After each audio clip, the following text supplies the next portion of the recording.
La masturbation te conduira en enfer.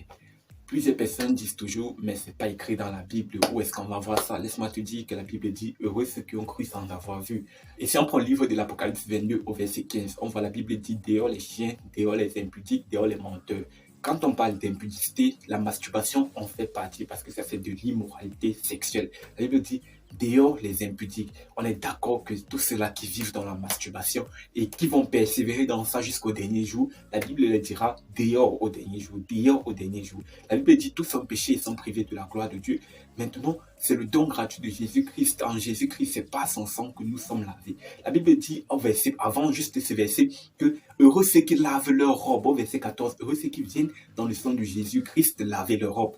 Donc, si toi tu vis dans la masturbation, si tu vis dans l'immoralité sexuelle, si tu vis dans l'impudicité, si tu vis dans le mensonge, si tu es un chien comme la Bible dit, les chiens sont ceux-là qui font des choses animales, vraiment totalement animales. La Bible dit, viens en Jésus et viens laver tes péchés, viens laver totalement ta robe. La Bible dit, heureux sois-tu si toi tu viens laver ta robe. La Bible a dit, dehors les meurtriers, mais Jésus-Christ dit, heureux ceux qui viennent laver leur robe. Si tu es un meurtrier, viens à Jésus et viens laver ta robe et tu verras que tout va changer dans ta vie. La Bible dit dans le livre de Jacques 1 au verset 22, mettez la parole en pratique et ne vous bornez pas à l'écouter. Plusieurs écoutent la parole mais ne comprennent pas. Plusieurs écoutent, la comprennent même et ne la mettent pas en pratique. Si tu ne comprends pas la parole, cherche des pasteurs, cherche des gens qui vont t'aider à comprendre. Et dès que tu auras compris la parole, mon ami, mets directement la parole en pratique. Ne te borne pas parce que la Bible te jugera, Dieu te jugera selon ce que tu as entendu. La Bible dit il reviendra dans les derniers jours. Jésus-Christ l'a dit qu'il reviendra dans les derniers jours pour remettre à chacun selon ce qu'il a fait, selon ce qu'il a fait sur la terre. Donc si toi tu écoutes la parole et tu te bornes seulement à l'écouter et tu ne la mets pas en pratique, la Bible te jugera sur cela. Dieu, lui, il est amour. Et surtout pour les jeunes, la Bible dit dans le livre d'Ecclésiaste au chapitre 1, mais souviens-toi de Dieu pendant les jours de ta jeunesse, quand tu es encore jeune. C'est le meilleur moment pour prier Dieu. Quand tu es encore jeune, c'est le meilleur moment pour adorer Dieu, pour contempler Dieu, pour vivre Dieu. Parce que quand on va vieillir, on aura plusieurs choses à faire maintenant. Et on ne pourra plus louer Dieu comme il le veut. Quand on va vieillir, on va se marier. On ne pourra plus faire les choses comme Dieu veut. On ne pourra plus faire les choses dans la totalité. On ne pourra plus contempler Dieu avec toute cette grande ardeur-là. Pourtant, quand tu es jeune, tu as tout l'amour, tu as toute la force, tu as toute la vigueur dans ton corps et tu peux louer Dieu. Tu peux contempler Dieu et tu peux créer une grande relation avec Dieu qui durera jusqu'à dans ta vieillesse. Si tu ne réussis pas pendant ta jeunesse à être proche de Dieu, ce n'est pas dans ta vieillesse que tu vas pouvoir. Si quand tu es jeune, tu n'arrives pas à te rapprocher de Dieu, tu n'arrives pas à créer du temps pour Dieu, c'est pas quand tu vas vieillir que tu vas pouvoir créer ce temps pour Dieu, jamais, parce que tu n'auras plus de force.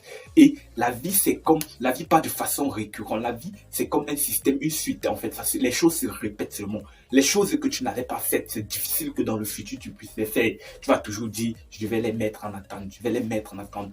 Tu ne sais pas le jour que tu vas mourir. Tu ne sais pas l'heure que tu vas mourir. Nul ne sait ni le jour où le Seigneur reviendra. Peut-être tu diras que c'est quand je vais atteindre 30 ans que je vais commencer à louer le Seigneur. Qui te dit que ce n'est pas quand tu auras 29 ans que le Seigneur Jésus-Christ va revenir? Qui te dit qu'à 29 ans, tu ne vas pas mourir? Qui te dit qu'avant ça, tu ne vas pas mourir, avant les 30 ans que tu as fixé? Commence à prier Dieu maintenant. Commence à contempler tout l'amour et la gloire de Dieu maintenant.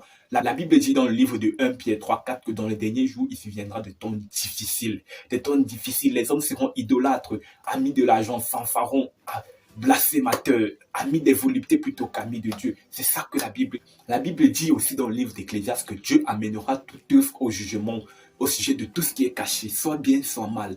Réponds-toi et crains Dieu. Pour finir, la Bible dit, si vous entendez sa voix, n'endurcissez pas vos cœurs. N'endurcis pas ton cœur, mon frère.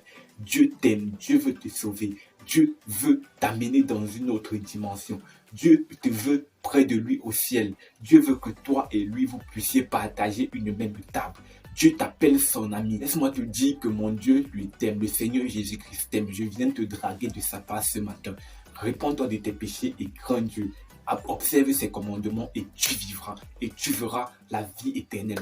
Tout ce que tu cherches dans le monde et qui n'a pas Dieu dedans, ça ne t'amènera pas au paradis. Tout ce que tu cherches dans le monde là, c'est ça que Dieu veut te donner. Tout ce que tu pars fouiller partout là, tout ce que tu pars te battre là, tout ce que tu pars sacrifier des choses pour avoir là, c'est ça que Dieu veut te donner gratuitement. Et Dieu ne te demande rien. Parce que tout ce que tu amènes déjà, c'est Dieu qui t'a donné cela. Alors observe ses commandements, crains Dieu et marche dans ses voies. Je t'assure que tu verras sa gloire. Ce qu'il a fait avec nous, il le fera aussi pour toi. Les choses qu'il a accomplies pour nous, il le fera aussi pour toi. Crains Dieu et observe ses commandements et tu verras le royaume des cieux. Alors shalom, bye bye.